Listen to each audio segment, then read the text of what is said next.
Battle Royale Prediction Market Radio by Joe Pappalardo, 2026. Hello, market watchers, and welcome to Battle Royale Radio, your first and only stop for BR information and action. We've got the lowdown on the players, the weapons, and of course the odds. I'm Austin Hamilton here with the co-host with the most, Jess Armstrong. Thanks, Austin. Hi, everyone. We've got a lot to cover and not that much time before the battle begins, so let's get started. First, Jess can report initial payouts now that the list of 30 has been released. 30 new players, and rest assured our data dive team is frantically scraping all available information on each and every one. We'll get to all that soon. Yeah, let's talk about the money first and buy them some time to get the information that can help us all take some sensible positions. Drop our slogan first, Austin. It's a brutal market, and information is the edge you need to survive it. Yes. Okay, the 30 players are being briefed right now. Of the 30, 17 are male and 13 female. That settles two major pre-battle day markets, the over-under on the 50% sex makeup, paying out at the usual 45%, and another pegging the date of this Battle Royale coming before the leader's big birthday celebration. That paid out at just 65%, but saw heavy wagering because people felt certain the battle would take place first so as not to distract from the parades and military demonstrations. Not that we have a problem with those. No, Austin, of course not. It's a programming decision, not a political one. Now, the boards are buzzing about this morning's biggest payout with the longest odds. And that's the 3% payout for choosing the Carver Education Facility in Texas to recruit the players.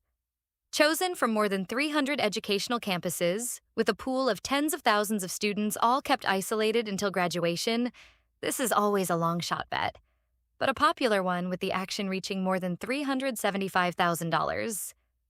Not a juicy wager on its own, Jess, but you can always use these small payouts to hedge the risk of more risky positions in other markets, part of a strategic portfolio. And let me recommend folks about our streaming seminar, Building Your Battle Royale Market Portfolio, offered during those long waits between bouts. Helping people make money, that's what excites me most about this job. I thought it was the murder and mayhem. Well, that too, Austin. To me, Battle Royale is better than Shakespeare. So let's talk characters. We know early investors like to take positions as soon as possible, locking in those long odds that change in their favor.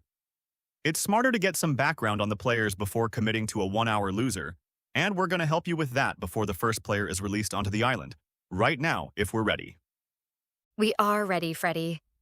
We have data on some strong contenders that are certainly worth keeping an eye on. The first is Joshua Stewart. His campus records show trophies received for contact team sports, so he'll be fit and comfortable with both aggression and applied violence. We rate him a solid prospect for the final 15 and even positions beyond that. Another player on the other end of the social spectrum is Chad Doreen. Bad disciplinary record, put into the hole 3 times for stealing and twice for fighting. Good antisocial material here, a predilection for violence that might indicate a persistent lone wolf player. But like all lone wolves, their odds are low at the start and increase as the bodies drop. Any ladies stand out, Jess? I'm not ignoring them. We both know the stats on female winners is 45%, so brute force clearly isn't everything. Luckily, our data divers have access to psychological records, independent of criminal enforcement, to evaluate the players. And they found a girl with real attitude. Kaylee Stimson, self-described antisocial anarchist. No friends, no boyfriends, suspected to be a closet lesbian but too disciplined for authorities to catch. I like this mix of self-control and societal separation. If she gets her hands on a ranged weapon or some poison, watch out. The other I'll be watching is Elizabeth Barker, a swim team captain who formed a campus clique called the Pink Girls. Authorities infiltrated the group, and their reports describe it as extremely exclusionary, with crude initiation rituals, but inherently patriotic. I already see the odds tipping in her favor on the market boards. Word is spreading that she might have what it takes to lead and betray her way into the final 5. Now my favorite part, the dead enders. In my opinion, these are the players to keep your money away from, unless they are part of some convoluted portfolio strategy that involved losing money on walking corpses. Here are a few standouts with loser written all over them. Ryan Wilson, chess club member and asthmatic. Archie Plutarski, a social misfit treated for suicidal ideation. But here is where we earn our keep, people. Battle Royale Radio has learned that 4 of the players are in relationships. Brian Keyhole and Branda Walsh, 1 year. Ray Lewis and Portis Ledger, 6 months. And the new young lovers, Robin Sykes and Dustin Downs, only a month into a relationship. Romance on the island is, statistically, a death sentence. You have been warned. Love on the rocks, no big surprise, Austin. I'm watching the clock tick down and feel obligated to remind you to give people the run of show for this broadcast. Yes, let's get that over with. So, this broadcast is not intended to in any way supplant or draw attention from the official government broadcast. They have the video and audio feeds from their surveillance network on the island and have programming we can't hope to match. But with the BR prediction markets topping $5 billion worldwide, the government knows how important it is to serve this community with updated coverage. We're told the leader makes the occasional bet toward the end. Thus, our broadcast is permitted and even fed images straight from the island command center. Only this way can we offer the updates that the markets demand. Crap on a cracker. It looks like they're starting. I heard a siren wail and the feed from the island is alive, showing the door where the players are being released one by one. Each will have a bag with some food, water, and a single random weapon. They will also be issued a map that divides the island into sectors. Loudspeakers tell the players which zones are off limits and when. If they are caught off limits, the radio signal on their explosive collars will trigger and, well, that'll be the end on that player. And the money people put on them. 29 players are bad bets for the final winner market. Always remember that. And we have the winners and losers to report. Anyone holding a 3% position in Jason Clark being taken out as an example of the collar's functionality before even being released. You have won big. Those who thought the track and field athlete would make it any farther, you have already lost. It's real now, Jess. They know it, and we know it. 1 down and 28 to go. And here comes the first player to be released. It looks like Teresa Balderas, clearly overweight and looking scared. She'll be getting some much-needed cardio in the hours ahead, I'm sure. Yeah, she sure is running now. Didn't even look in her bag, so we have no idea what weapon she may have been issued. There are only so many cameras on the island, and we do not have access to their thermal camera drone footage, audio from concealed microphones, and satellite feeds, all of which the government uses to monitor the island. When we can confirm a weapon, we will, but be warned this often happens when a player uses it for the first time. Weapons markets are slow to pay out, especially ones that dwell on the details, like the number of edged weapons issued. Next out of the gate is a male player. Not sure we have a name for him. The guy looks panicked and he's not going anywhere, just rummaging in the bag. What's he waiting around for, to ambush the first girl out? Oh, look, Jess. He has a ball-peen hammer. That's a very personal weapon. Up close and messy. It takes a certain personality to use that effectively. Remember Jordan Marsh from a couple years ago? Angry kid, picked on all over campus. He nearly won with a claw hammer.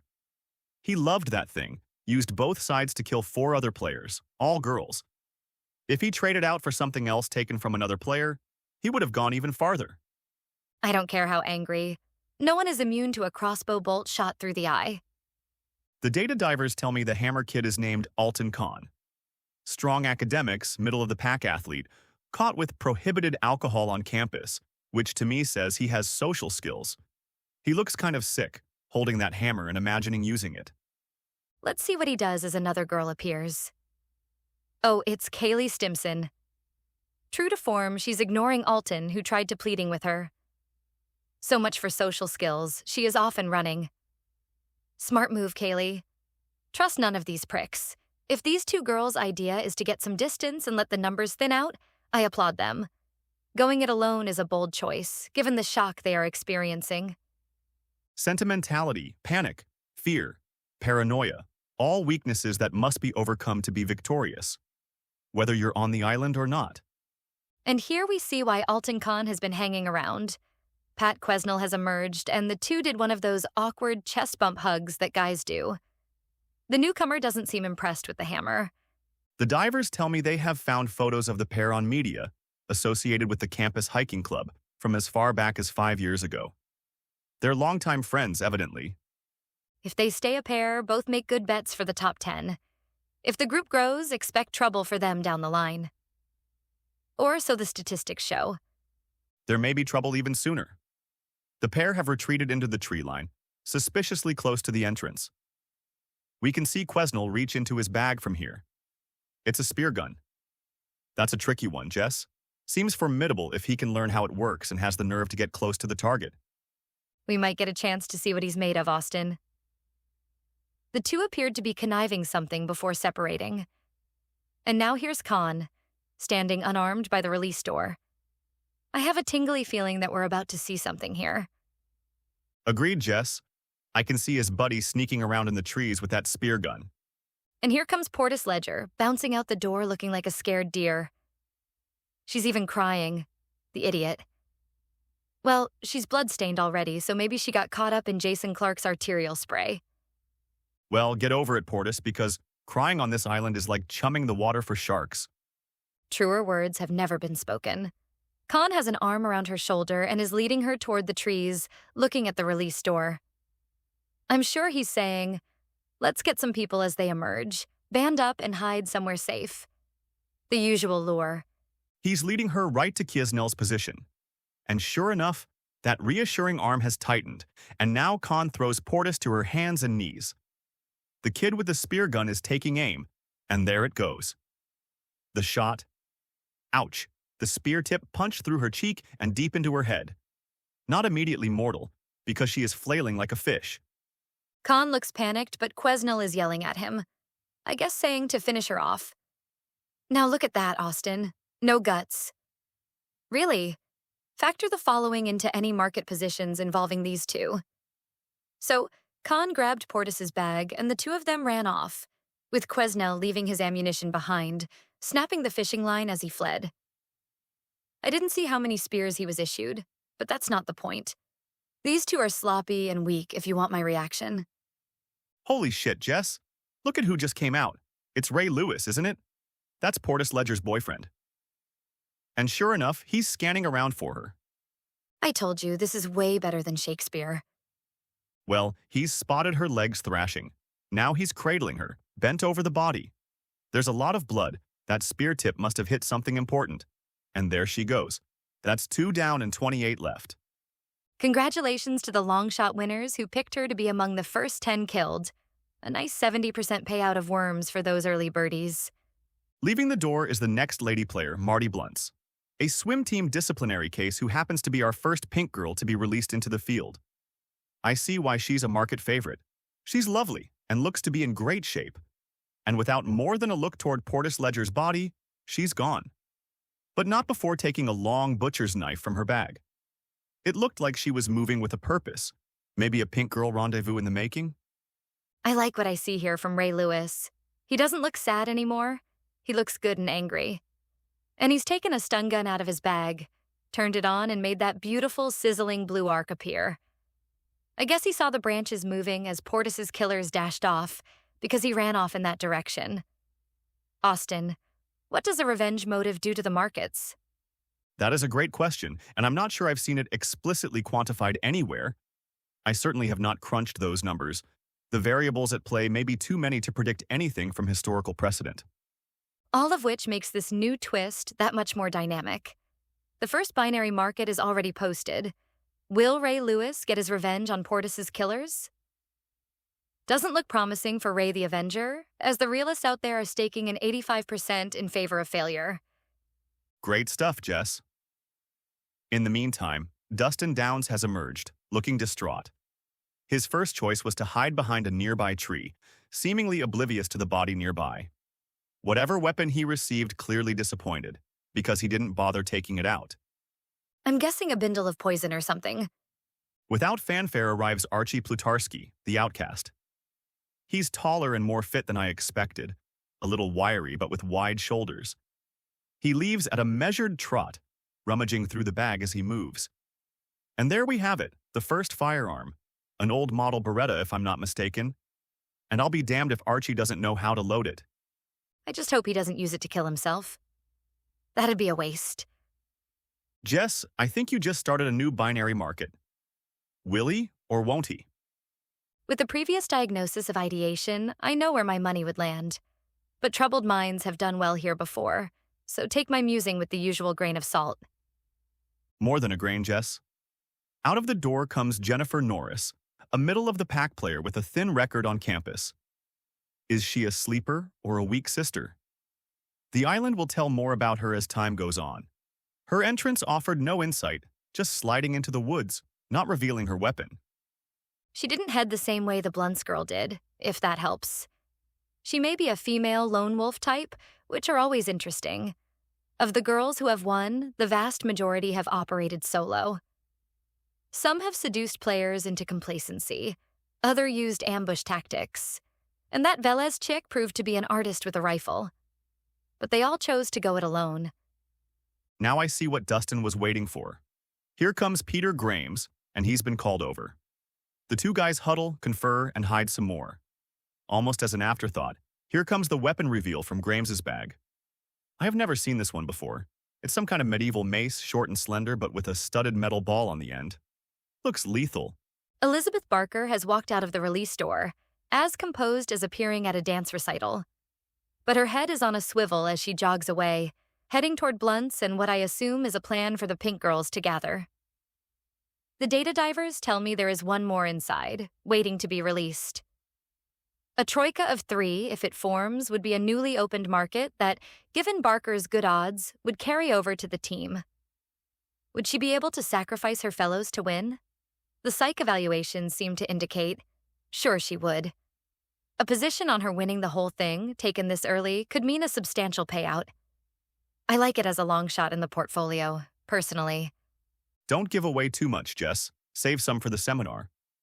And another troika has formed, as Peter and Dustin have hailed the newly arrived Robin Sykes. The couple embrace and kiss, tragic to watch, but necessary to factor into their odds, which are going down. However, keep an eye on this Peter character. Third wheels in situations like this tend to survive. They have trusted allies and are immune to Romeo and Juliet's suicide pacts, making them good bets for an endgame. And he has a damn mace. I'd rather have what Robin is packing, a blowgun with poison darts. Now this team is looking very formidable and the markets are reflecting that in real time. Gone are the 3% position on Peter Grames. They are already posting his final 5 chances at 25%, which to my eye is way too optimistic. Looks like that's a group of 3. For now, as the bunch turns their back on the new arrival, Ryan Wilson, and runs into the woods. Isn't this the chess kid with asthma? He looks exactly like what the market saw when making him the frontrunner for first killed. Scrawny and short, the only big thing on him are the eyes behind those thick glasses. He doesn't seem to be going anywhere, just standing there. I thought chess kids were supposed to be smart. This doesn't look good for him, and I can just hear the first kill bettors who lost on him cursing Alton Khan and Pat Quesnel right now. We can say for certainty that this is Branda Walsh coming onto the field, charging onto the field. You gotta love this interaction. The nerd and the swim team beauty. As I could have predicted, she rejected Ryan, brandished a fist at him, and jogged into the woods. She is the final Pink Girl, heading the same direction to meet up with her fellows. That leaves me with one question. Which is? Will her beau, Brian Keyhole, head the same way? Is he allied with the Pink Girls, or will she choose them over him? I care only in so much as it affects the markets. Having a male in the group could provide some muscle that makes them a safer bet, but it lessens the odds of the other girls individually since he's prone to betray one or several by the end. But if they turn on him, that would happen before he reaches the final 15, if you look at how these things have shaken out in the past. The wild card is Beth Barker, and her tolerance for a possible rival for the leadership position here on the island. Mark Fletcher has emerged. The data dive on him indicates, well, a good student and the member of the Council of Student Affairs on campus, an appointed position.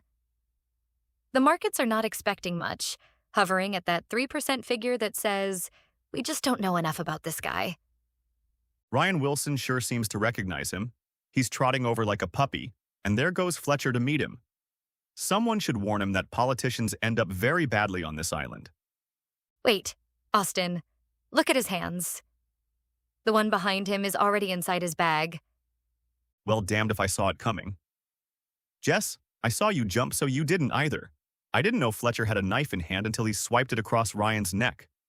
It's a K-bar, issued by the U.S. Marine Corps for decades. What a great weapon, and what a great ambush to take advantage of it. Look at those numbers bounce for Mark Fletcher. And let me eat my words as this impressive young man retreats into the trees with a second bag of supplies. A politician ends badly during Battle Royale, but an underhanded politician might do very well. 3 down, 27 to go. And joining the fray is Angelique Garcia, a lead troop member in the campus dance club. Her record as a middling student is also marred by several notices of anti-government sentiment.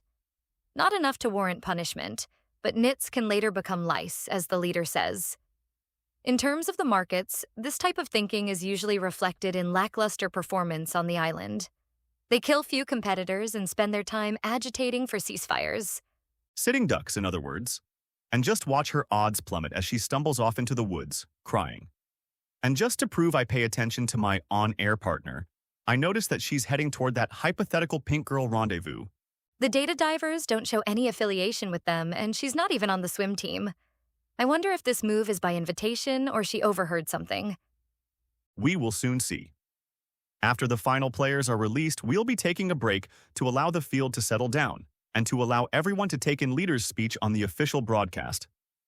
We'll be back within hours with an update on who has teamed up, who's died, who's working, who's hiding, and most of all, where the markets are at. In the meantime, a new player has come and gone, Marcus Jackson. Of all the disciplinary cases on the field today, the data divers report that he is the worst. He's been cited for fighting, hoarding a homemade shank, and spying on the girls' bathroom with a hidden camera. And it wasn't aimed at the showers, but the toilets.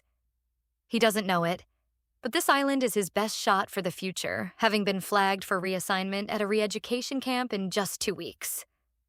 He may be a psycho, but he's a psycho with a shotgun in his bag. And that seems to have impressed the markets, with odds pumping up, but you can right now still jump in at around 17%. Here's Melissa Kiley, the new player freshly released. She came to the campus as an orphan, both parents killed in an earthquake. No extracurricular activities, no disciplinary actions beyond after-hours gaming infractions. Outstanding academic record, and a candidate for Austin's list of dead-enders. Got to give her credit, though. She's not sticking around to see who killed Ryan Wilson. She'll have ghosted well before the next player emerges. And I am hearing who it is. The data divers know you too well, Jess. It's your Lothario and possible pink girl devotee, Brian Keyhole. Oh, the look on his face. That boy is confused, calling out for someone I am sure is Branda Walsh. He's stunned, walking around the tree line in circles, examining Portis's corpse in a panic. It's not her, dude. She dumped you. Look at how his odds are dropping, below 3%, and hers are going up past 12. There is no more dynamic market in the world, folks, and no one likes the odds for a sap like Brian Keyhole. Out comes Art Jensen. The word on him is that he's a writer bookworm type, but one that decided not to join the campus media club, which produces useful government videos. Campus security hacked his AI movie projects and found nothing but soft-core sci-fi pornography. Don't expect his market odds to rise above 3%, unless he's lucky enough to make it long enough for the numbers to thin out. You have underestimated the quiet ones before, Austin. They can be awfully clever. Remember the library club volunteer last time? No one knew he had a thing for wilderness traps, something about researching pioneer times for a display. His deadfall traps took out 2 players, spiked pits another 3. He was the deadliest player that season. But he didn't win. Ended up with an axe head in his femoral artery. How much did you lose on him? Don't be a prediction market, baby. Take it like a man. Not every dead-ender works out that way, and that's one thing that makes this so interesting. Art Jensen seems jumpy, as he runs off like a rabbit when Brian Keyhole approaches. Poor Brian, left to stalk off all alone. Now we can meet John Rodriguez, the newest player. He's stopping near the door, in clear view of the camera to check through his bag. The look on his face says it all. What a short straw. It's a pair of binoculars. I can read his thoughts as he stares at the door. We've seen this move before. Oh yes, the immediate upgrade. He's moving with some determination now, rummaging through the trees for something. Oh yes, it's something all right. It's a downed branch, about an inch thick. Can we call that a cudgel, Jess? Oh no, that's just a club, something as old as the caveman. And he'll use it the same way by the way he's hiding just outside the doorway. What a bloody way for a player to enter the field, ambushed within seconds. And here she comes, as the door opens. Yikes. That was brutal. Cold-blooded Johnny brained her immediately, swinging the club into her forehead, just above the eyes. Another swing to the head finished her, and a third broke the branch. The data divers send word that the girl was Melody Harris. We have her bio and stats, but it doesn't really matter anymore now that I can see her brains splattered on the concrete step of the doorway. Her odds end at 3%, where they started, just like her. 4 down already. Now let's see if the upgrade was worth it. In Melody's bag is a flare gun. Not the best, but better than binoculars. But John looks nervous now, shaken up. He eyes the doorway. Is he going to try again? I'm not sure this is a good idea. He's dragging her corpse away from the door, just away from the line of sight. And he's loading the flare gun, cracking it open and slotting in a charge. I mean, on one hand, it's a good use of the weapon. Who knows when he'll be this close enough to someone again? But it's not a shotgun, Jess. There's a good chance the flare won't kill, even at nearly point-blank range. Speaking of the odds, a new market arrives just in time. Wild betting going on whether or not this second ambush will work. We got a 60% chance it will. Lock in those positions quickly since the next player is set to emerge any moment now. There he is. He sees some blood, and he's pausing. Meanwhile, John Rodriguez has the flare gun aimed at head level, just outside. This is just too much tension, Jess. The data divers say this new player is Christopher Wu. Wu is no fool. Out comes the aluminum baseball bat from his bag, which he sets down inside. He's ready for a fight as he steps outside.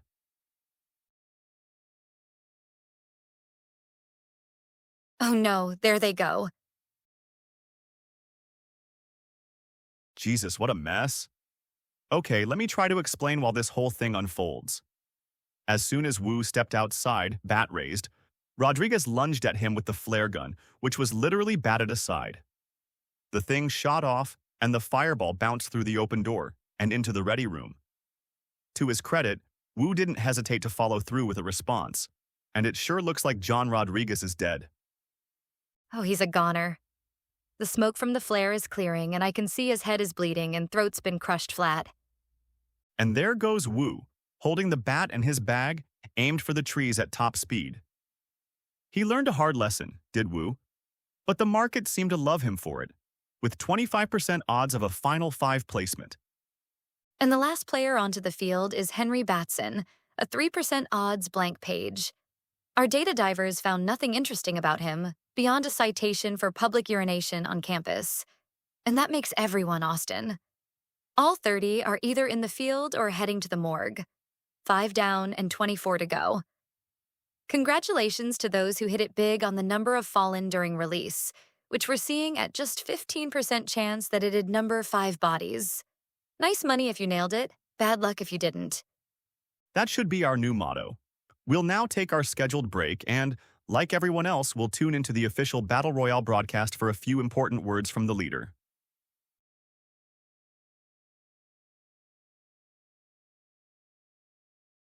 Hello, Market Watchers, and welcome to Battle Royale Radio, your first and only stop for BR information and action. I'm Jess Armstrong, here with co-host Austin Hamilton. 2 hours in, and we're already in the thick of the action. The boards are showing a record number of contracts issued, something like 200 million across the big 3 prediction markets. Something like 3 million has already paid out. It's old news now, but we'll do a quick recap. Angelique Garcia found the Pink Girls, and we learned several things about Beth Barker and her clique of swimmers. For starters, they are armed with a machete, butcher knife, and a can of mace. All of which they used on Garcia, just not in that order. So we also learned that they are not playing around, or accepting new members. Hi, Jess. I'm here. Sorry I'm late, just conferring with the data divers. They're doing a stupendous job combing the available records for actionable morsels. And about the pink girls, each one's odds jumped to 20% final five even before Angelique stopped squirming. You have news of another meetup, right? Oh, yes. Archie Plutarski, our favorite misfit, has shown some mettle.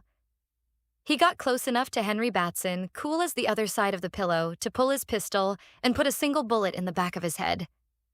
Efficient work, Archie, and the reason his odds top 30% for the final five and an impressive 10% for a final victory, very good odds for being so early. That's 7 down and 23 to go. Now, let's talk teams and strategies for a second. With time comes clarity, as the leader says, and we can now see how things are shaping up. Let's talk about the teams first. We know about the pink girls and their disposition. They have not moved since the rendezvous. We also have the lovers Robin and Dustin, joined with Peter Grames and now Art Jensen. Grames' market has dived with this addition, mitigated only by the idea that Jensen is a weak player who Grames can eventually kill when needed. This group has stayed mobile, not comfortable to stay in one place too long. This waste of energy and needless exposure to danger has dragged down each member's sinking odds. Those with long shot money on Ray Lewis gaining his revenge on Khan and Quesnel will be happy to hear that he's gaining on them. The pair headed in a nearly straight line and stopped to rest. 2 dumb moves. Lewis is blindly closing the distance, and we expect a possible meeting within the hour. Our team has been watching the official feeds and have a situation developing right now that some of the hottest markets will certainly be interested in. Our favorite toilet peeper, Marcus Jackson, has been stalking Teresa Balderas for quarter of an hour, after catching a glimpse of her passing through a field from his perch on top of a bluff. As a reminder, he has a shotgun, but it will require close range, and now that he's close, she's protected by trees. But the endgame must come soon, as the wolf closes in on his prey. That is some kind of poetry, Jess. As this plays out, let's look at the markets affected. We've got an over-under market for kills by Jackson sitting at 4, with 28% position holders rooting for him to get started. Balderas' market is only interesting as far as her dying in the first third, with 65% chance delivering a modest payout, but one that some portfolios may be counting on. And there is always the popular shooting fatality tally, over-under set at an underwhelming 6 souls, but which went crazy as soon as people glimpsed Jackson receive a shotgun. I don't see her anymore, do you? She's lost in the foliage. Marcus Jackson doesn't see her either by the way he's acting. If he moves, she may hear him. If he stands still, she gets away. Frustrating. I think he has a bigger problem, Austin. I think this girl may just be a dark horse. Look in the bough of that tree, just to the right of Jackson's position. Am I nuts, or did fat Teresa Balderas climb a tree? It's a primitive form of evasion, Jess. Not this time. That chick has what every player covets, a crossbow. She suckered him in, Austin. I wouldn't trust that shot, though, not at that range. I can't believe this girl's pluck. Look at that move. Teresa threw something off the tree. I think it was a rock or an MRE. And he's stalking after the noise, just like she wants. She clearly thought this through, and I can see out of the corner of my eye that her odds across multiple boards are rising, despite the mortal peril she's now in. Brave wagers being made, since she's still facing a goon with a shotgun. If it happens, it will happen soon. It's going down right now, and I'll try to describe what we can see. Teresa shot first, sinking a bolt into Marcus's shoulder, a downward trajectory that may have pierced a lung. He's been dropped, but now rears up from the ground and blasts the shotgun into the branches where the bolt came from. I can't see her in the trees. Don't know if she's been hit. He's fallen back and now is still. I think it's all over for Marcus Jackson. No sign of Balderas, not yet. What a disappointment for those holding the over positions on Jackson's kill count, thinking maybe his psych profile indicated he was a young serial killer who'd thrive on the island. And maybe he was, Austin. Just not a very good one. Here comes the proven killer Balderas down from the tree. She's limping, looks like a few pellets struck one foot or ankle. The injury is bound to tamp down enthusiasm for her in the markets, but I'd remind everyone that winners rarely leave the island without wounds. Those stats don't lie. And like the leader said today, Battle Royale may be a foreign import, but it harkens to our nation's pioneering roots. This land was not built by the weak or the fearful, he said, and its future won't be decided by those types either. Austin, I've been watching Teresa Balderas go through Jackson's belongings, collect his spare shells and water. All done clinically, thoroughly. She has 2 ranged weapons and a good head on her shoulders. The markets shouldn't sleep on this girl. I like the way she's leaving the scene before treating her wounds. There could be others attracted by the sounds. Yes, the feeds are showing Mark Fletcher heading that way now. The problem is leaving blood trails for him to follow. And we'll see if he's hunting for a rival holder of a firearm. If he's got that sort of long-term thinking, actively taking out major threats and adding to his arsenal, he may go a long way as a lone wolf. More activity off to the west, where we can confirm that Dana Taccone has killed herself by leaping off of a cliff. This is disappointing but not uncommon, and the markets focused on suicide is always sluggish. The big winners here held positions in favor of a suicide before sunset, paying out at 30%. I think this is a shrewd position, as long as there only needs to be one. Couples who kill themselves try to wait until sunset, or sometimes sunrise. I love the way you spit the stats. All right, we are going to hear the siren blare and the coordinates for the no-go zones. That means most of the players now fixed in place will be forced to move, or be forced to face interlopers. The official feed has a superior play-by-play of the migration, enabling us to take a much-needed break and take some positions of our own. Teresa Balderas, you have a fan. Go, girl. We'll be back soon, folks.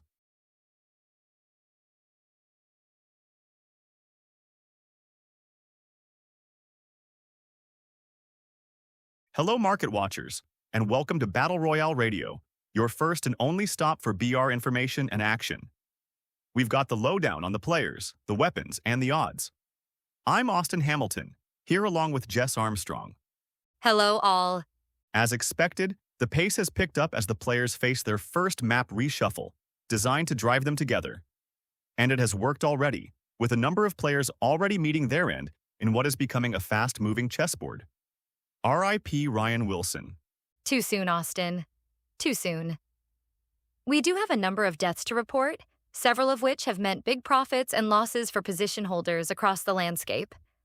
One of the leading prospects, Chad Doreen, has fallen for the oldest trick in the book. He crossed paths with the Pink Girls, who lulled him into leading the way through the trees, armed with a Molotov cocktail and lighter. This display of chivalrous trust earned him a machete to the head. Barker delivered the blow, which stunned and scalped Doreen, leaving Blunser to finish him with multiple sloppy butcher knife plunges to the chest. She hurt her hand during the assault, her bloody palm slipping off the handle and sliding down the blade. For a hardened killer, she seems awfully upset about this.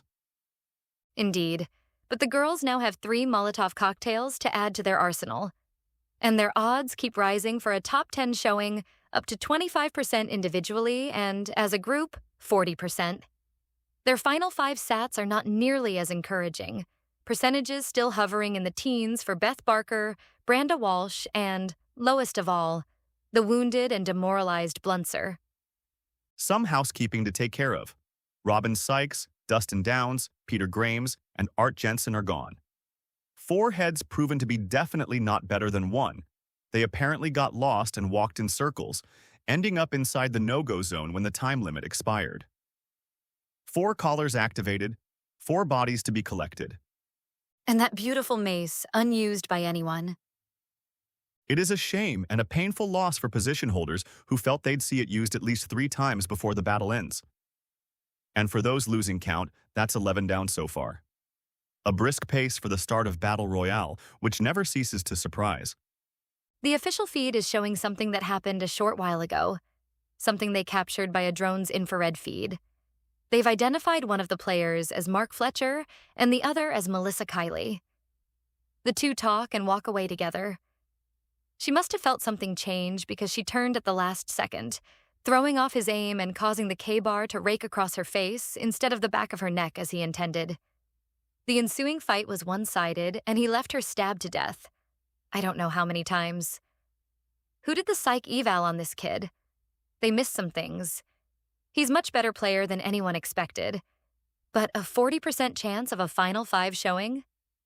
The markets are falling in love with this snake in the grass. The infrared makes it unclear what Kylie's weapon was, but it's handheld and small, maybe a box cutter. Certainly the powers that be have leaned into close-quarter weaponry, with even the ranged weapons having limited ranges. A grisly ode to the frontier times, as referenced by the leader today? You'd expect muskets and tomahawks in that case, Austin? He's not so prosaic as all that. In any case, the tally is 6 gone since our last report, for a total of 15. We now have the final 15 roster, with all the market positions they represent. Something like $700,000 on the midway positions alone, counting all the players and the big three. Nothing like the final 5 action, but it's real money for real people. I have an overview of the locations of the players after the zone closed. Ray Lewis walked past his girlfriend's killers, but the closure uprooted Khan and Quesnel and is steering them toward each other. The data divers discovered some good stuff about this drama. Quesnel and Lewis were teammates for years on a hobbyist soccer club. A possible friendship could blind Lewis to the real objects of his revenge. And the odds of a successful vengeance on both boys is just 13%, but on one the market is more favorable, at 33% in favor of his whacking at least one. In the West, Teresa Balderas and Jennifer Norris are circling each other near a lake, probably on purpose. Norris has a compound bow, so Teresa needs to watch out if she's going to come through for those holding her current 17% position to win the whole thing. Meanwhile, farther south, we have the Pink Girls camped out by a stream, unknowingly sharing turf with Josh Stewart, who so far has kept entirely to himself. Dark Horse or Dud? We don't know. He does have a nifty katana sword, making him a potent threat if he ever gets going. The Pink Girls are banged up and repairing by the water. Blunt's hand looks like she can't use it, and Branda Walsh fell and now walks with a limp. Brian Keyhole is blundering around on his own, his numbers in the dumps. If he finds who he is looking for, he's a goner. If he finds someone else, he'll ask about his girl, and the same result applies. We have also been tracking Kaylee Stimson, who has been slowly and carefully picking her way south. She has a composite spear tip, but has yet to affix it to anything. She must like it better as a short-bladed weapon instead of a polearm. Who am I leaving out? You're leaving out the misfit clinging to the sliver of safe area up north. It's Archie Plutarski, still a market favorite at 20% chance at making it to the final 5, gun in hand, despite an apparent lack of motivation. Or maybe conservation of energy, as his backers claim. That leaves one unaccounted for. Chris Wu, the man with the bat. I'm not sure what accounts for his lack of footage, but I'm equally sure the authorities will get a fix on his position and provide an update soon. I'm sure the holders of more than $185,000 in positions on his survival to the final 5 are eager to hear how he's doing. All we know is that his collar has not been triggered, and no player has killed him. There goes the siren. The new zone limitations will be announced soon. With so many players in close contact, we'll stay with the action as they're uprooted in this forced migration. The coordinates are being read aloud via loudspeakers. The players we see on screen are marking maps frantically. It looks like the Pink Girls will have to move or lose their heads. Only it appears Branda Walsh is having a hard time even getting to her feet. The others share a look and walk away. What a spirit she has, hobbling after them and now spraying the mace at them. Now she's down, grabbing her face. The wind blew the mace back into her face. It'll be the end of her for sure. But everyone is now glued to the impending meetup between Ray Lewis, Quesnel, and Khan. Their paths crossed minutes ago, right there by a lakeside. There was no immediate combat, but that changed when Lewis saw the spear gun. Now the feed is showing the melee underway.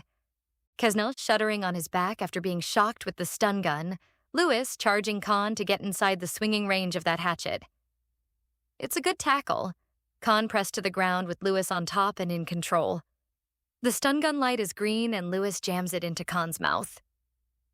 Jesus, he stunned himself as well. The 3 of them, limp and gasping like fish. Quesnel recovering first, gaining his feet with a hammer in his hand, approaching Ray Lewis unsteadily. He has dropped the hammer. He dropped it. Oh, I see. He's pushing Ray Lewis face down into the shallow water with his foot. All this hardware and he's killed by a sneaker. No market I know of deals with deadly footwear. Look at Khan, Jess. He's in a lot of trouble. I think it's his tongue, swollen up so he can't breathe. This looks bad for him, but very good for those holding positions on Lewis gaining revenge on just one of these two. And that paid off well, just a lucky 12% taking up that outcome when you average positions across the big three prediction markets. And now, darkness finally shades Khan's eyes, making it official. Congrats to the winners. Quesnel is the beneficiary on the field as he collects weapons, food, and water from two fallen players and makes his way out of the excluded zone. 2 miles away, the official feeds are capturing an epic moment that I'm sure will kindle the lump of coal you call a heart, Jess. Do you see that? I see Brian Keyhole next to Branda Walsh. He's arrived to rescue her, the gallant fool. Doesn't he keep track of time or bother to look at his map? She's screaming at him, and his happy face is now crushed. They only have minutes to go. What do they think they're doing? If he's going to make a run for it, it makes no sense to carry her on his back like that. They are both cooked either way. At least this way, it'll be a good show when they pop. You want to join me in a countdown? That's all you, Jess. I don't gloat when people lose money.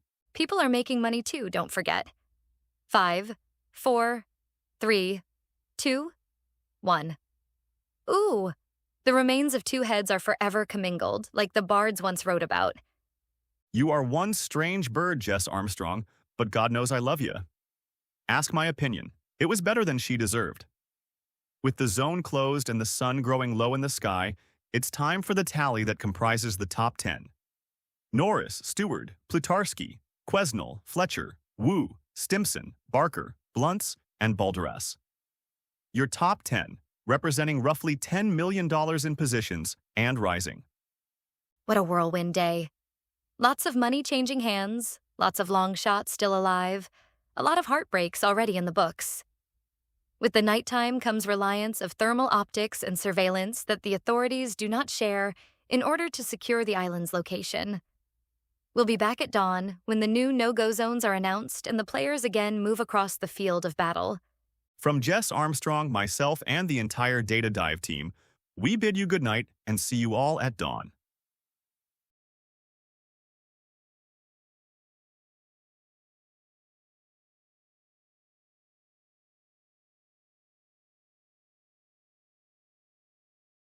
This is Christopher Wu. I am being held prisoner on an island by people claiming to be part of our own government. They have killed us and are forcing my classmates from Carver Educational to kill each other. I have murdered someone, and I am sorry. This caller has a remote explosive charge that they use to control us. I am sending this message in a plea to the leader, who must be told what is happening and send someone to stop these murderers. My name is Christopher Wu. I am calling on...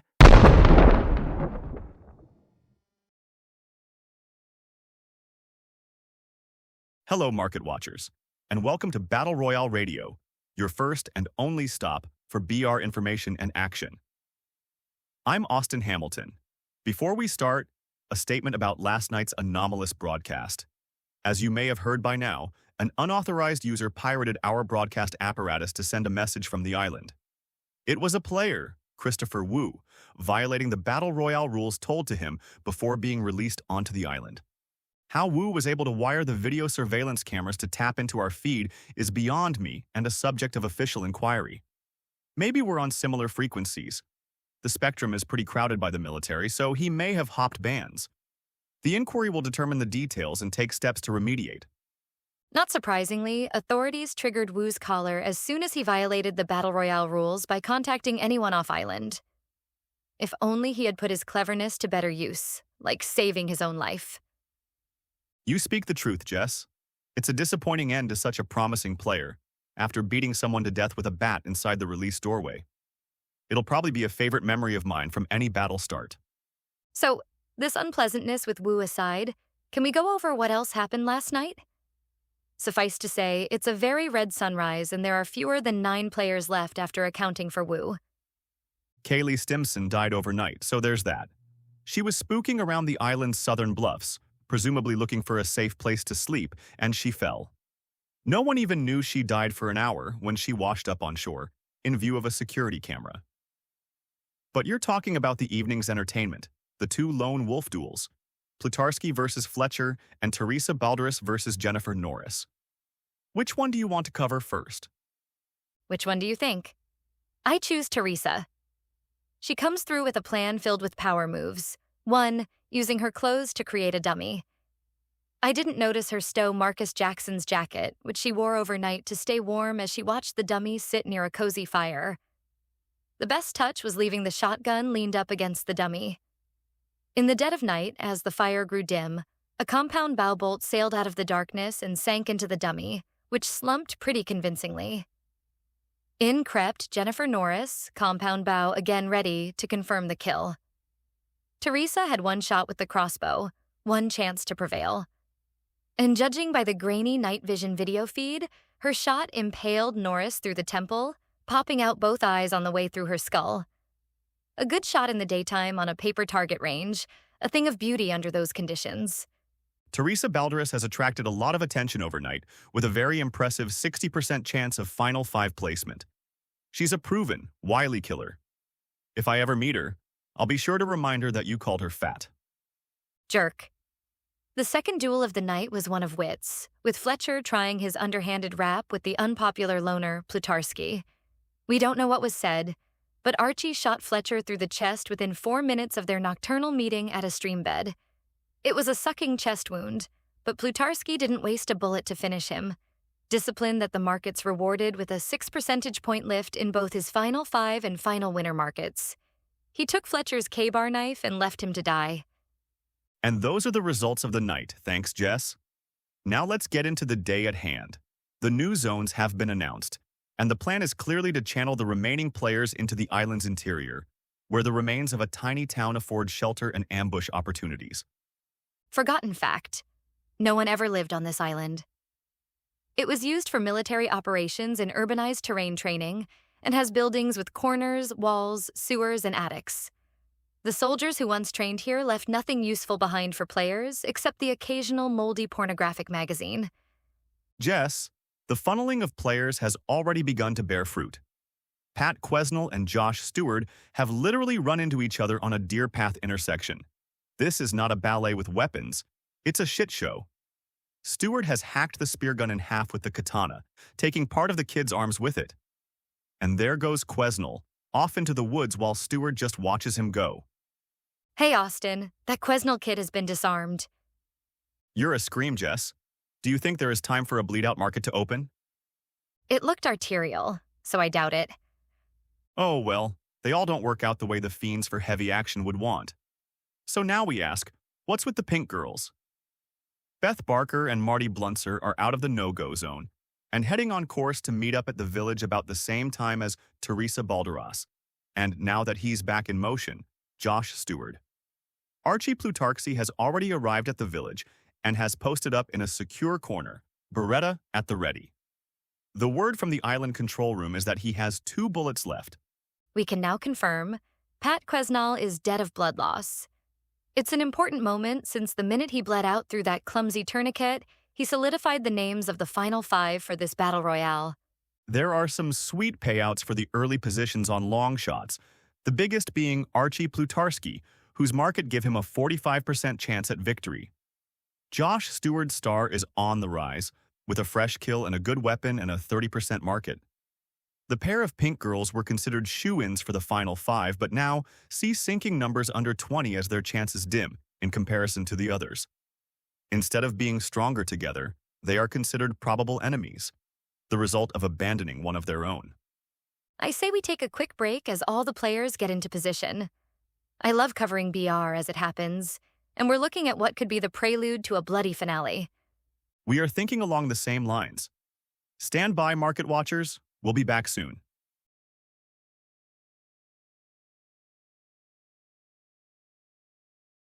Hello, market watchers, and welcome back to Battle Royale Radio, your first and only stop, and so on. I'm Austin Hamilton, here to ask my co-host Jess Armstrong whose idea it was to take a break. That would be me, Austin. It just goes to show you can never turn your back on some bitches. Meaning Beth Barker? Exactly. I didn't like Marty Blunser, but I didn't see that betrayal coming. A machete blade across the eyes, out of nowhere? It was like Barker got to the village and thought, Here's where the last person standing will become the winner, and made her choice. Blunser was blind but armed, sweeping that butcher knife around until Barker knocked it from her hand with the machete's blade. Then Beth Barker, swim team captain, landed what we counted as 8 hard blows to her teammate's skull. It opened like a coconut. Brutal stuff, but well rewarded by her winner's market percentage. Goodbye, Marty. Goodbye, 20s. And hello, high 40s on her chances to win the whole thing. Now she's entering the lair of Archie Plutarski, looking to occupy the same building. I'm watching the drone following Joshua Stewart, and he's entering the village as well, creeping with sword held like a samurai. Sometimes the weapon becomes the man, and young Josh better hope so, if he's to make it out of this village alive. Jess, we underestimated Beth Barker. She's not looking to hide in that building. She's got the Molotov cocktail and lighter in hand. I don't know how she knows or if she just suspects, but she's going to burn out anyone inside. I know what tipped her off. It was a blind moving. It's Archie Plutarski, taking a beat on the girl as she sets fire to the fabric fuse. That's when he shoots, and misses. No, wait. She's dropped the Molotov on the road. The neck's been scoured with a knife and cracks open as designed. Elizabeth Barker is now on fire from the waist down. He grazed her arm. I see some blood flowing as she runs off to stop, drop, and roll.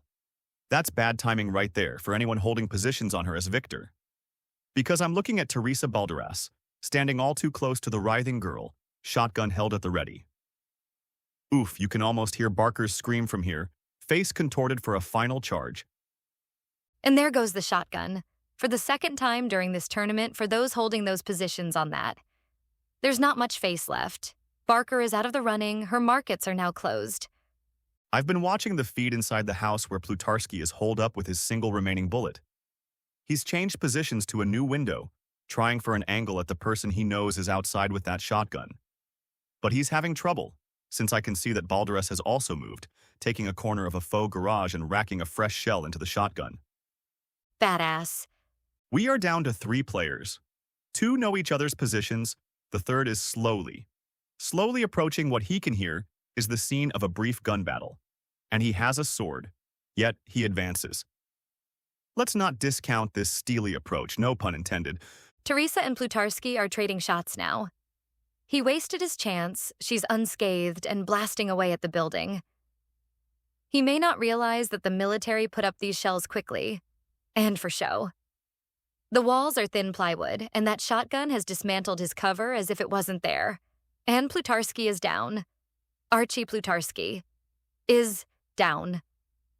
Stewart is charging her now, taking advantage of her distracted attention to get close. It's a berserker move, an ultimate gamble on one's speed and ability to surprise. So far it's working. She's peering inside the house to see if the gunman is still aiming at her. This is unbearable to watch. I have $2,000 on her to win, positions I took when her odds were just 30%. Teresa, turn around. And she does, but too late. That katana is something special. It's pushed right through her, skewered neatly. I'm sorry, Jess, the battle is over. Stewart is putting her down gently, slowly pushing the shotgun from her grasp, and then cradling her head to softly touch the ground. And there's the siren saying that he's won. I don't think he understands. He's just sitting there with Teresa's body, sword still embedded in her sternum. Let's go over some initial stats. The payouts on Joshua Stewart as the victor have topped $1.1 million out of the overall action of $19 million wagered on winners' markets alone. That's a record amount, Jess. It was a frenzy of action today, from dawn until the final sword thrust. A truly epic show. The military police have showed up in riot gear to escort Josh Stewart off the field. There's a reason they wear that stuff. He doesn't seem happy to be leaving. Okay, they've subdued him with a taser. He'll behave now, as they clean him up for his victory ceremony and meeting with the leader, which of course we're taking a break to watch as it happens. After that, we'll have the complete breakdown of all the markets, biggest winners and losers, and the surprise payouts that none of us saw coming. Until then, this is Austin Hamilton and Jess Armstrong in the aftermath of the latest Battle Royale. By Joe Pappalardo, 2026.